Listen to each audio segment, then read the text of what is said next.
Always important to have a bit of therapy now and then, and right up here on top of the world between Pateley Bridge and Massam.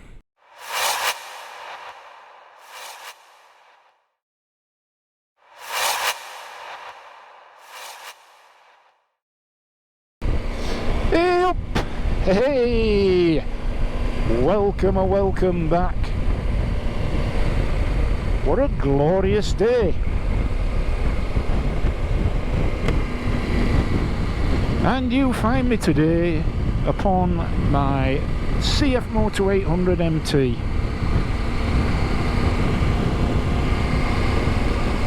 Which I am enjoying aplenty.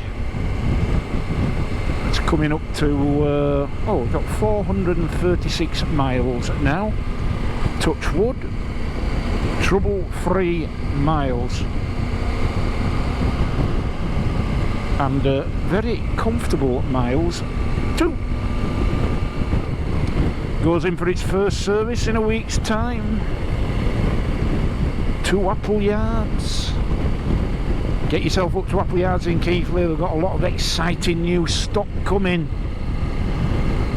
I shall mention it later. But I'm stoked, pumped and primed at the thought of being able to take out some of them there bikes that Appers will be getting. Aye. Now then, can I from the outset please implore you, if you haven't already, to subscribe to this channel, please. It doesn't cost a penny, not a cent, nothing, zilch, nada, not a penny. It's dead easy, just a click, or push that up arrow if you're watching on television, them directional arrows in the middle of your TV remote, push the up one, you get a series of windows, and if you arrow across to the right you'll see go to channel, and just click on that and click subscribe, or rather press OK to select subscribe. Aye, dead easy, don't cost you a penny, not now, not ever. It's not a subscription really, it should be called a follow. It's more like a follow really. I think subscription can be a little bit misleading, because I suppose most subscriptions in life do involve some sort of long-term commitment, and every so often some sort of nominal payment. Not the case with YouTube. No long-term commitment, dead easy to unsubscribe, costs you not a penny, but makes a massive difference to my efforts on this here channel. And as I've said previously, and I'll say it again, I would dearly love to get to 10,000 subscribers. I know in the world of YouTube that's penny numbers, but to me it'll mean everything to get to that figure, hopefully in the month of July, which is my birthday month.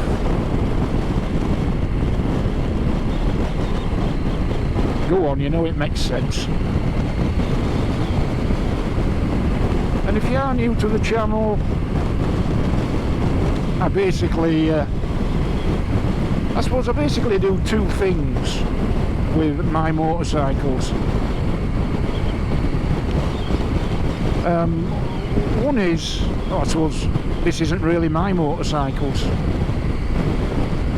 I do a lot of motorcycle reviews, new kids on the block, new motorcycles on the scene.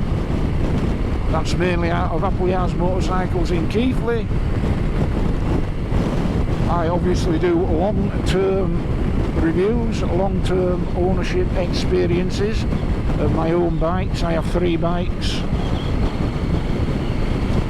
But mainly what I seek to do is to do all of that out here in the beautiful Yorkshire Dales.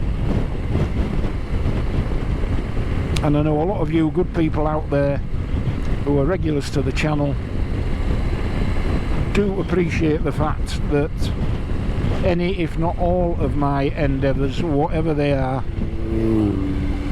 take place out in the beautiful countryside. Hey! Even if I have to go out in poor weather the year round, I'd rather do that than you know, sit at home or in the garage or just voice over old footage. Unless there are extreme extenuating circumstances, I think that's a bit of a cop-out. And you know, particularly if you're unfortunate enough not to be able to ride for whatever reason, or for example through the winter months when the weather's just not biker friendly, I think you're entitled to get a bit of a fix by seeing some out and about footage in nice places, even if it's a bit grey and dull, which of course it is not today. So yeah, I think it's a bit of a cop-out not to do that really. So I will always make every effort. I'm not saying there'll never be a bit of B-roll that's voiced over, but there'd have to be a really, really good reason for that. Like it being thick as snow or sheet ice everywhere. Aye. So yeah, please subscribe, please click a like, please feel free to share. If you are feeling particularly generous, you can buy me a coffee by clicking on the super thanks icon. That's always very much appreciated. I don't have paid membership on this channel. I don't have a Patreon page. I just have that there, super thanks, so that people can just occasionally give it a click and make a small donation, just to help things along. But please, more importantly, if you're not subscribed, please subscribe. And if you are subscribed, or you think you are subscribed, double check and make sure that YouTube haven't unsubscribed you, like they do to a lot of people on a lot of channels, not just this one.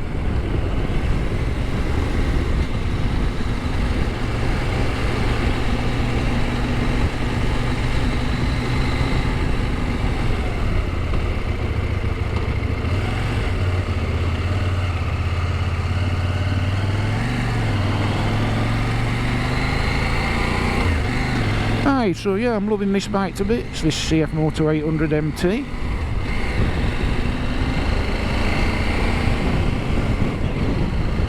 There's nothing at all really that I can impart to you by way of an Achilles heel so far with this bike. You may be able to see there, I've still got the bike in rain mode rather than sport. That's just while I'm running the bike in. So it'll only be another week of that. And it's just to sort of take the edge off everything so that I don't overindulge before its first service.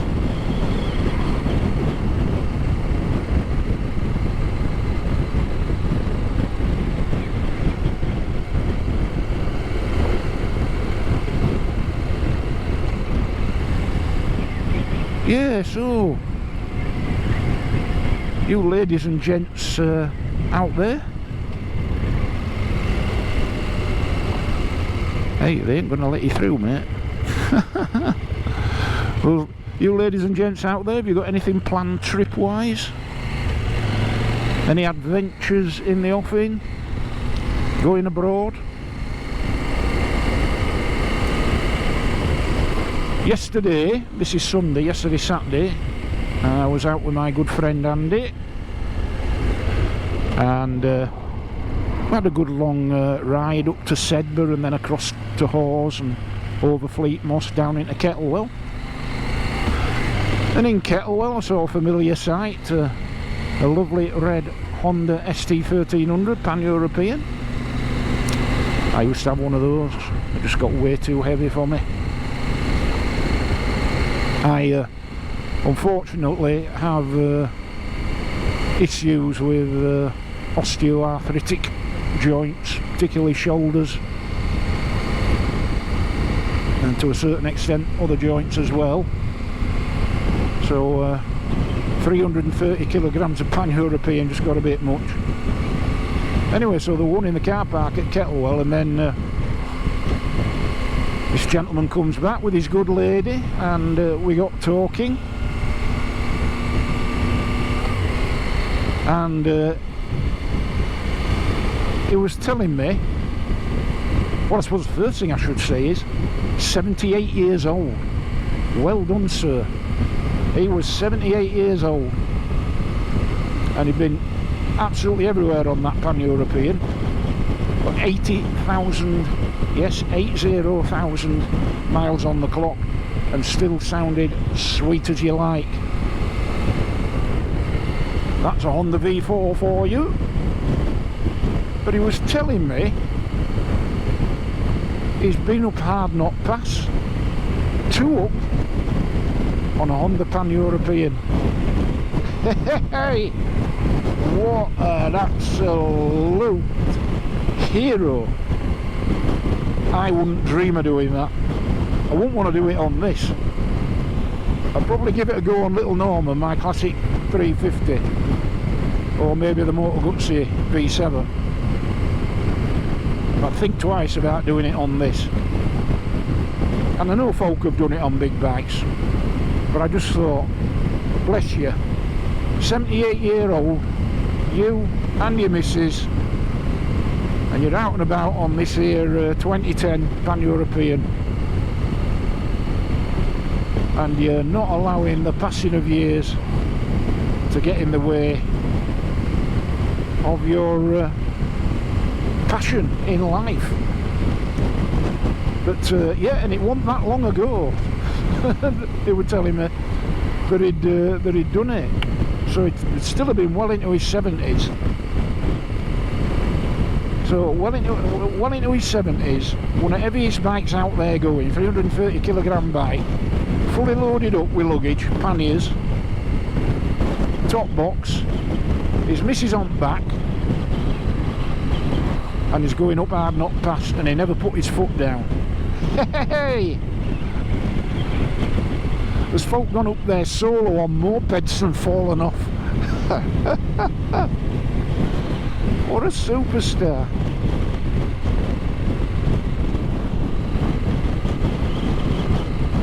And that gives great encouragement to me.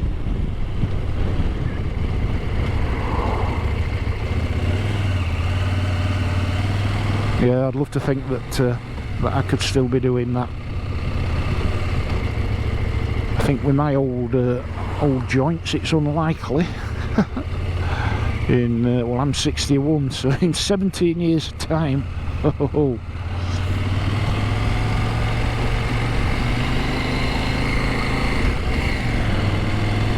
closing roads for fun around here these days. But yeah, much respect to that guy. And there will be others, of course. So yeah, that was yesterday. So yeah, have you got any similar trips planned? Have you got a really big bike like a pan-European, or a big heavyweight adventure bike or touring motorcycle? And if you do, would you be prepared at any time of life to go 2 up Hard Knot Pass? Answer in the comments below. Me? No. Not a chance.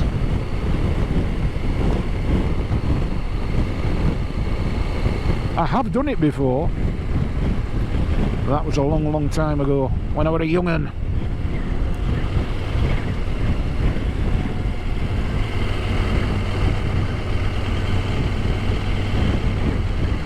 On a much smaller bike, I think it's fair to say.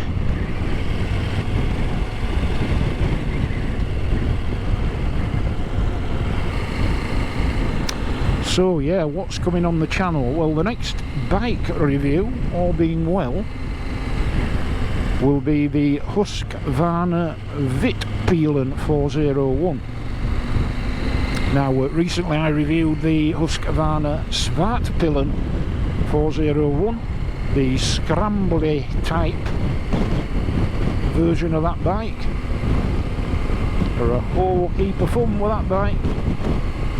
But the Vitpilen is the road focused version,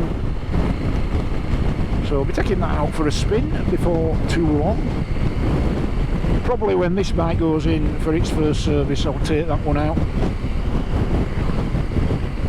But as I said earlier, there are quite a few other particularly interesting bikes in the pipeline. So please stay tuned for that. And apparently, somebody said I'm ripping off TMF by saying stay tuned or stick around.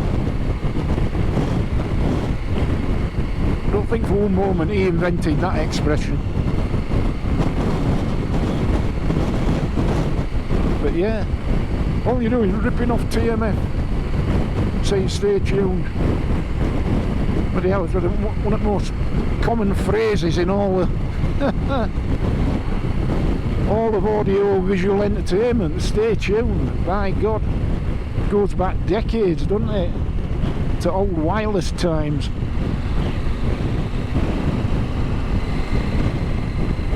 No, I don't think I'm breaching any copyrights by using that expression.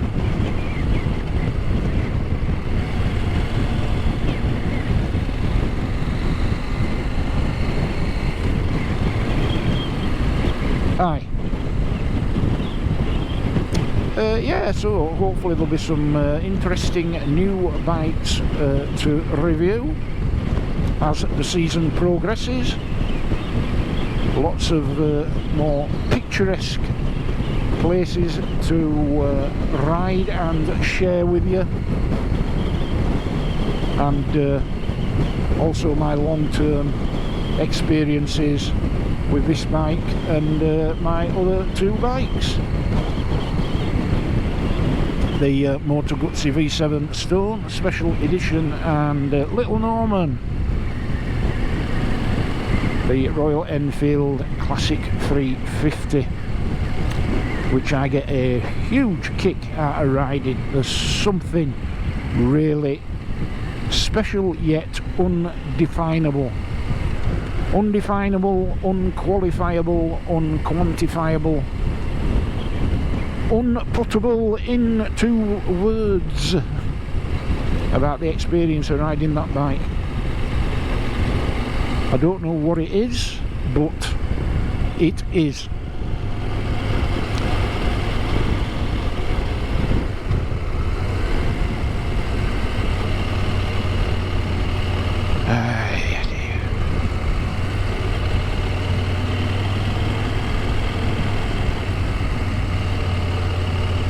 Come on.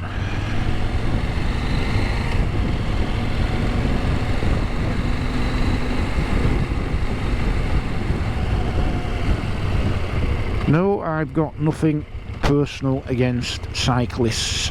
Up until very recently I was a cyclist, a pedal cyclist. In fact, as recently as a couple of years ago, when I was working in the middle of Bradford for the council as an operations manager on the latter stages of the COVID response, I was cycling to and from work every day. So 8-9 mile there, 8-9 mile back. Last mile back, mile and a half up a steep hill. Hey! It's amazing how soon you acclimatised to cycling. I think that's the thing with cycling. I mean, I think other sports you really, you know, if you're going to train to run a marathon or whatever, you really do need to work at it hard for a long period of time. But I've always found with cycling, that you acclimatise very quickly to the cardiovascular effort that's required. And what cripples you one day, within just 2 or 3 days of repetition, becomes much, much easier.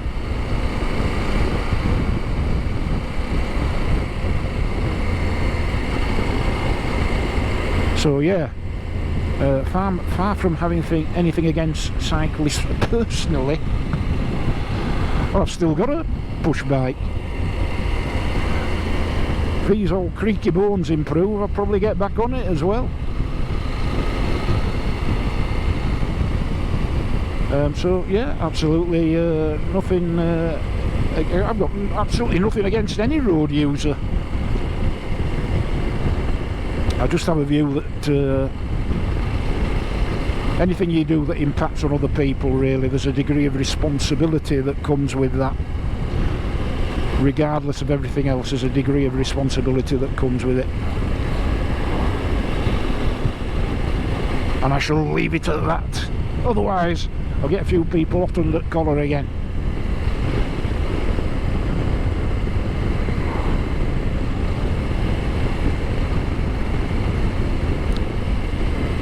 Aye, so what's the picture quality like? I'm still using this here neck mount from Telesin.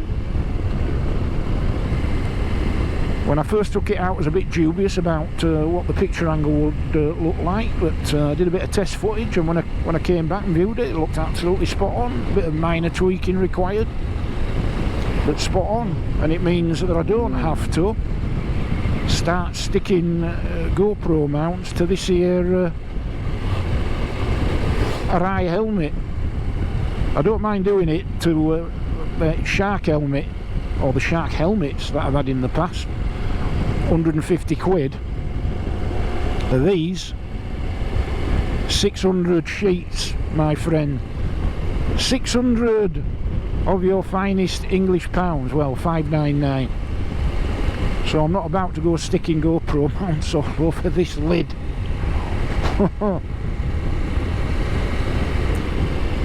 And if I absolutely do need a helmet mounted camera, I'll use the old purple Shark lid that you'll have seen with spiders design on.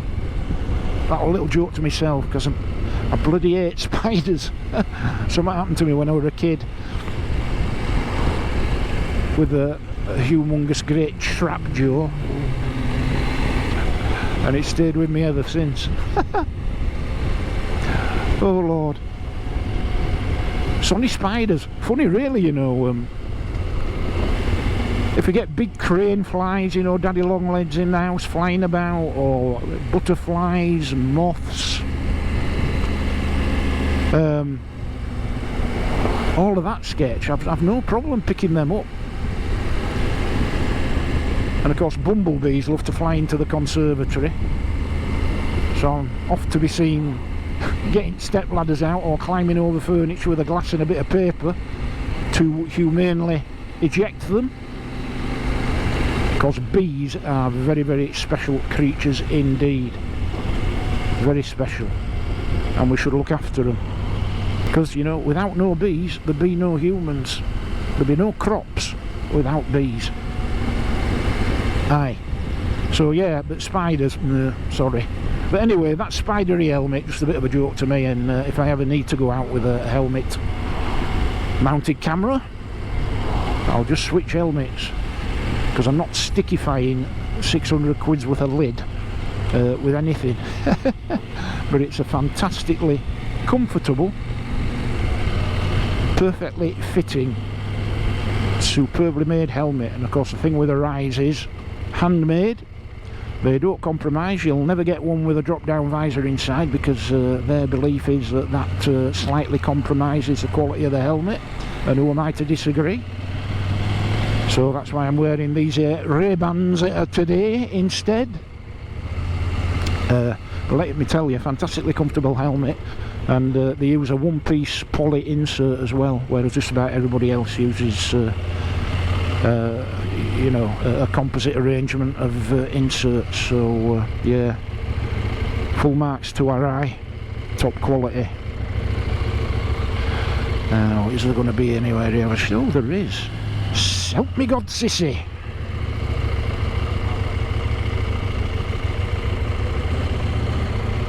There we go. Speak to you soon. Yeah, up here in the middle of nowhere, this bike's absolutely in its element. And I'm absolutely loving it. No regrets whatsoever. And as I speak to you now, up here on the moors between Pateley Bridge and Masson, in the beautiful Yorkshire Dales, the Nid Valley, yeah, the only surprises this bike has given me have been very pleasant ones. The fit and finish is excellent. I've had this bike a couple of weeks now. I've done 450 miles on it, and let me tell you, the fit and finish, absolutely spot on. The build quality, absolutely spot on. The engine, well, it's a KTM engine. Goodbye, bee. Hey, I was talking about bumblebees earlier. I think I've inadvertently made a friend up here. Hey dear, beautiful creatures. Yeah, absolutely no regrets. The only surprises have been pleasant ones. Excellent fit and finish, excellent build quality, stonking engine, 95 brake horsepower, lots of mid-range torque. Handles like a dream on the bends. You wouldn't think it's a 231 kilogram bike, and that's without the luggage. Handles like a dream. Supreme levels of comfort. Pretty good MPG, sort of 56, 57 miles per gallon, which is pretty good going. So what's not to like? And there is that old elephant in the room, isn't there? Hey, it's Chinese made. I'm not bothered where it's made. Could be made on the moon for all I care. It's about what the bike does for you, how much enjoyment you get from it, whether you get that enjoyment because you can actually afford it. And all of those things come together to make the whole experience a very engaging one indeed, and one that should not be subordinated to high moral and political standards about the way different countries operate. Leave that to other people. Leave that to the politicians and the lobbyists and the campaign groups and what have you. But me buying a Japanese bike or a German bike or an Austrian bike or a British bike ain't going to make the slightest bit of difference to that. Neither is the prospect of anybody eschewing Chinese made bikes going to make a difference to anything over there. So yes, and as I said from the outset, I'll be bringing you the riding and ownership experience of this bike, warts and all the good bits, all the bad bits, if going forward there are any, and you can make your own judgment based thereupon, whether or not it gives you any cause for concern, but so far so good. So yeah, loving this bike to bits, my CF Moto 800 MT. Yeah. So, from, hey, right on the top of the world, in the heart of the Yorkshire Dales, until the next time, ride safe, be kind, and always remember this, that I'll see thee.